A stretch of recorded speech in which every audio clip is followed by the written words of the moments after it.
فاسألوا أهل الذكر إن كنتم لا تعلمون بالبينات والزبر। বর্তমানে যে গাছে গাছে বিভিন্ন জিকির লাগানো হয়, এটা শরীয়তের কত যুক্তিযুক্ত? দেখুন, একটি হচ্ছে মানুষকে স্মরণ করিয়ে দেওয়ার জন্য কোনো জায়গাতে মানুষ স্মরণ করিয়ে দিতে, যেমন বলে ইস্তেগফারিল্লাহ বা সুবহানাল্লাহ, অনেক আল্লাহ তাসবিহ পাঠ করো। দূর দূরান্তে কোথাও উপরে উঠে নিচে নামার জন্য উঁচুতে লেখে থাকা যে উপরে উঠলে সুবহানাল্লাহ, আল্লাহু আকবার পর নিচে নামলে সুবহানাল্লাহ পড়বেন, এটা হাদিসে আছে। কেউ এর সাথে বানিয়ে দিয়েছে সমতল লা ইলাহা ইল্লাল্লাহ পড়বেন, এটা কিন্তু নাই। তো যেটা হাদিসে আসছে দুইটা, একটা হচ্ছে উপরে আল্লাহু আকবার নিচে সুবহানাল্লাহ পাঠ করা, এটা হাদিসে আসছে। স্মরণ করে দিয়ে আপনি লাগাইছেন কোনো লিফটের মধ্যে উঠে নামা আছে, কোনো সিঁড়ির মধ্যে উঠে নামা আছে, এটা কিন্তু খারাপ কাজও বলা যাবে না, কারণ এটা শিখিয়ে দেওয়া হচ্ছে, শেখানোর জন্য সেটা করা হচ্ছে। কিন্তু অনেকে আছে সৌন্দর্যের জন্য করেছে, এটা কিন্তু ঠিক না। অত ইচ্ছা করে আপনি শেখানোর জন্য না বা তাজকিরের জন্য না, আপনি করেছেন কি জন্য, যে এটা ঘর সুন্দর করবে, এই জন্য ঘরের মধ্যে লটকাচ্ছেন, এটা হারাম, জায়েজ নাই। ঘরের মধ্যে অনেকে দেখা যায় নিজে আয়াতুল কুরসি মুখস্থ করে না, কিন্তু আয়াতুল কুরসি ঘরের মধ্যে লাগাই রাখছে, আবার সুরসুরা 3 কুল লাগাই রাখছে, নিজেরা কোনোদিন পড়বে না। লাগাই রাখা তো সুযোগ নেই, লাগাই রাখলে কোনো শয়তান যাবে না এরকম না। হ্যাঁ, শয়তান ঢুকবেই।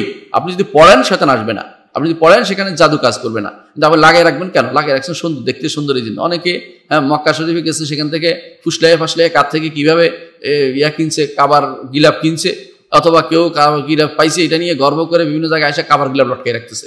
কিসের ভিত্তিতে এগুলি করেন আপনি? কাবার গিলাপ লটকানোর জিনিস নাকি? আপনার ঘরে লটকাইতে কে বলেছে? রাসূলুল্লাহ সাল্লাল্লাহু আলাইহি ওয়াসাল্লাম যুগ থেকে, এর আগ থেকে শুরু হয়েছে কাবার গিলাপ। কেউ কোনোদিন নিয়ে এরকম ব্যবসা করে না, দেখাই না কাউকে যে আমি কাবার গিলাপ লটকাচ্ছি। এগুলি হচ্ছে এক ধরনের ভাওতাবাজি দিন নিয়ে, এবং লোক দেখানো যে আমার এই হয়েছে। হ্যাঁ, আপনার রিয়া থেকে বাঁচার চেষ্টা করুন, আখিরাতমুখী হন। কেন দেখাচ্ছেন আপনি? কাকে দেখাচ্ছেন? এই দেখানোর কারণ আপনি কি বুঝাতে চাচ্ছেন? আপনি আল্লাহর কাছে প্রিয় না বান্দার কাছে প্রিয় হতে চাচ্ছেন? কেন সেটা করেন? এই জাতীয় কাজগুলি থেকে দূরে থাকা উচিত আমাদের। তো ঘরের মধ্যে যেগুলি করা হয়, সেটা লটকানো, এটা কারা লটকায় দেওয়া, ওই কিছু আইনে লটকা, এগুলো জায়েজ নাই। বিভিন্ন রাস্তার মোড়ে জায়গাতে যদি এরকম জায়গা হয় যেখানে মানুষ চোখ পড়লে মানুষ আস্তে আলহামদুলিল্লাহ বলে সুবহানাল্লাহ আলহামদুলিল্লাহ, সেটা না জায়েজ হতে পারে না, কারণ মানুষকে স্মরণ করে দিতে হয়। ওয়াদাক্কির ফাইন্না যিকরা তানফাউল মুমিনিন, সমস্যা নেই এটাতে।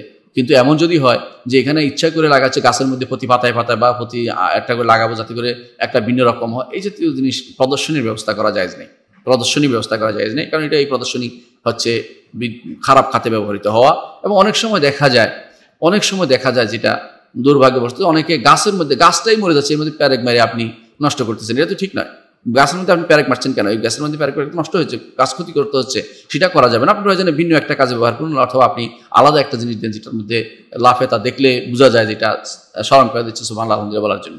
তাহলে এমন কিছু করা যাবে না যেটা পরিবেশের ক্ষতি হয়, গাছের ক্ষতি হয়, এবং যেটার কারণে আপনার উপকার হয় না। যেটা তাজকিরের জন্য, স্মরণের জন্য হয়, সত্যিও সেটা করা যাবে।